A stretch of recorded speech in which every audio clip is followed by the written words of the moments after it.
Okay, great. Fantastic. Cool. Well, good morning, everybody. Thanks very much for coming, and thanks very much for inviting me to this super interesting workshop. So I'm going to talk about some experimental data today, which I think is very much aligned though with the previous talks and also some of the things we were discussing yesterday. So I'm talking about some work which seems to indicate generative neural replay as a mechanism for compositional hypothesis testing and information gain kind of problems.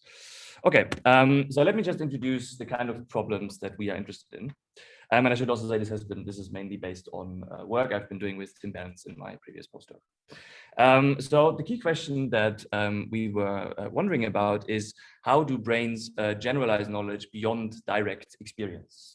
So just to give you a ridiculously silly example, but like one of these classical examples about these problems is, how do you make judgments about things that you've never experienced before? So if I would ask you silly and childish questions like, would you like a fish milkshake or something like that? It's very likely that you can come up with a good judgment about that. But this is actually an interesting problem because most likely you've never experienced this item before. And the argument that I would like to make here is that you can make such judgments by knowing something about the underlying ingredients, but also having some general or structural knowledge about the world or about tasks like this, which tells you what happens when you combine these ingredients, and that allows you to then evaluate those items. So, and this obviously is a very artificial example, but my argument here is that this is actually a really central problem and will really help us to understand flexible, intelligent behavior. So I also think that you use very similar mechanisms when, for example, you employ some knowledge about a temporal order that makes sense. For example, when you go to a novel restaurant and know that ordering food usually comes before paying the bill. Or my argument is that you use something very similar when you understand how two-dimensional space works. And for example, you understand when you move to your Airbnb in Cascais, that you can walk 1 kilometer north from your train station to reach your Airbnb. Or, and that's very close to the kind of problems that I'm going to talk about, when you're in a novel kitchen, like in your novel Airbnb, you know that it's a good idea to put plates on top of your table rather than below it or something like that. So you know what like relations between objects make sense, basically. So the key question now is, what does it take to solve such problems? So how does it work? And as I already introduced, like my argument is that it relies on certain types of knowledge representations, namely knowledge about basic ingredients. So setting, like preparing a dinner table, means you operate with knowledge on tables and cutlery and chairs and things like that. But it also requires knowledge about task structure and relations. So you know that chairs go next to a table, cutlery goes on top of the table. But importantly, and that's going to be the focus of this talk, of course, having these knowledge representations is not enough, but it also requires a mechanism for first finding the building blocks and finding the relations that make sense, and then also embedding the objects into the correct relations. And that's what I'm particularly interested in. I'd like to talk about today. Cool. Before I get to the mechanism, so of course this is like a question that a lot of people are interested in and contribute to, and I'd just like to highlight a few lines of work which highlight kind of most people's currently favored regions, namely the hippocampal formation and the prefrontal cortex. Medial prefrontal cortex seems to be particularly relevant for having generalized representation and constructing novel things and things like that. So there has been some work actually from Demis Hassabis and Eleanor McGuire quite a while ago, showing that these regions seem to be critically implied in constructing novel experiences. So for example, patients with damaged hippocampus struggle with constructing or thinking about novel future experiences or imagining novel visual scenes and things like that.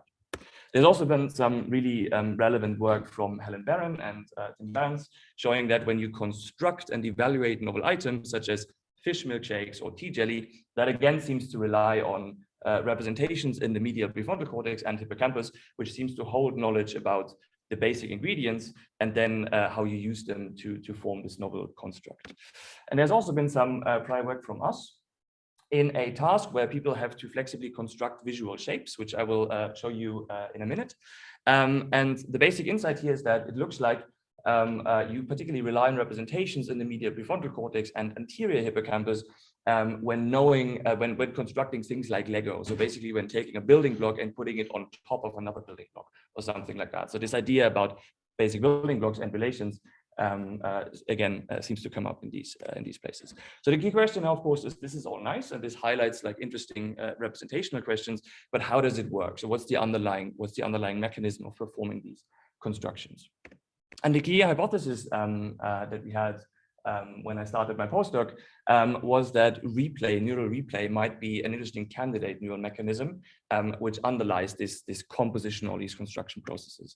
So replay, I'm sure most people here will be familiar with, but basically replay is a central computational mechanism in the prefrontal cortex and in the hippocampal formation, and generally is defined as like a fast reactivation of external states, for example, in hippocampal place cells, but not restricted to.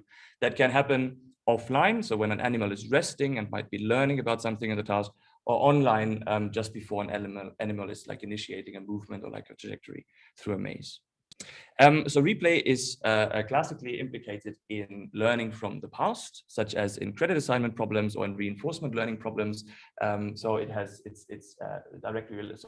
Certain types of replay are directly linked to things like reward prediction errors. And it's also implicated in planning future trajectories, as I said before, initiating a movement. But the important point here is that it might also be more than that. So it looks like replay is actually more than a function of experience. For example, it has been implicated in exploring novel trajectories that suddenly might make sense because there might be like more rewards in some trajectory that hasn't been visited before. Or it has also been implicated as a mechanism of learning or sampling from a generative model. And that's of course very interesting because that quite relates to these questions that I was introducing, such that replay might, as I said, go beyond direct experience and might be an interesting mechanism for generalizing knowledge and learning something about task structure and so on. Okay, so that's the fundamental question. So a bit of a lengthy introduction, but what I'm going to do now is I'm going to show you the task and how we measure replay in humans, and then I'm going to show you some replay data. So the key question, so we wanted to test whether replay is a mechanism in this sort of compositional inference. And we designed a task in which subjects flexibly learn to construct novel visual shapes based on some basic structure knowledge in the task. So the task looks a bit like that. We would give subjects visual silhouettes and a set of like an inventory of primitive building blocks. And essentially what subjects have to do is figure out how you can construct this visual shape using these basic building blocks. So it's a pretty straightforward paradigm, and subjects can learn this really quickly. And the idea now is that some magic happens, some mechanistic whatever happens, which is the thing we're interested in. And at some point, people will have inferred something like a composition for this particular visual shape. So they have inferred that some building block goes at the bottom and another one goes on top of that, which is left of another, basically. So this is what the task actually looked like. So subjects would see a silhouette. They have some time for inferring its composition. And afterwards, they would get a question on that, which is a bit like, so can you tell me in the previous silhouette, how did the building block at the top left relate to the building block in the middle? Was it on top, below, left, or right, basically? So just asking like relational questions about the previous composition. And we trained subjects for 2 days on this task, and subjects could do this and became better over time. On the third day, subjects went into the MEG scanner, which allows us to measure replay in humans, which I will show you on the next slide. And we start with a localizer for these individual building blocks because we are interested in how people use these building blocks, or like what kind of representations we see for these building blocks during planning, which I will again show you in the next slide. And then subjects would do several versions of this task. And there was one key twist to this task when subjects entered the scanner. And that is, which was not present during training, but during the task. And that is, there was some underlying hidden structure in the silhouettes that subjects would receive. So the key idea, so this is, I'm showing you one example stimulus set that one subject got. And that was randomized across subjects. But the key idea is that in every shape that subjects received, there was one building block that was always present, which you can see here highlighted in red. So this was like this horizontal bar. So basically what you can see is that, so here I'm just showing you the actual composition in terms of building blocks. Of course, subjects just saw these black silhouettes, but that was like one full stimulus set for one subject. And what you can see is that every silhouette consisted of 3 building blocks in total out of 4. But importantly, one of these building blocks was fully predictable. And that creates an interesting distinction between the available building blocks, such that there's one building block which we can call stable or fully predictable, which means that's the one that subjects can predict a priori in terms of these like being present in the silhouette. Then there are two more building blocks which are present but have to be inferred, so subjects cannot predict that a priori. And there's one building block which is not present in a given silhouette. And the reason we introduced that is because we wanted to ask whether replay would actually reflect or make use of these structural differences between these building blocks. Okay, so before I show you some replay results, I just need to show you that we can actually measure replay in human MEG data. And this is actually something that has been figured out by people who were in London before me. So particularly Zepko Nelson was one of the first to show that we can measure replay of fast sequences in humans while they do an MEG task. So this is data from a study where subjects have to, can I use this? Where subjects have to plan a trajectory through this state space of pictures. And he showed that he could decode sequences of up to 4 pictures in that state space, which are connected while subjects plan a trajectory to reach like a goal or achieve a reward or something like that. And we can measure replay, or we can measure such sequences using a measure that's called sequenceness, which has been further refined by people like Yunze Liu and Tim Behrens. And the idea is fairly straightforward. So the idea is we train classifiers on these individual states, for example, pictures. And we then take these classifiers to produce reactivation probabilities of these classes in a different type of data, for example, while they do planning or while they are resting or something like that. And that allows us to ask interesting questions. So that's like an example here, like we see reactivation probabilities of these classes over time. And we can now ask interesting questions. So for example, we can ask whether state A, the reactivation of state A, is usually followed by a reactivation of state B or something like that. And we can ask whether we see these like meaningful sequences in these reactivation of these classes. And we can not only do that, but we can also ask questions like, what is the time lag between these reactivations, which, for example, very often is found to be around 40 milliseconds. Okay, so to do that, we first need to test whether we can, or we need to see whether we can train classifiers. In our case, we are interested in understanding sequences or replay between these basic building blocks, which might facilitate like the construction or the figuring out the underlying building blocks of a visual shape.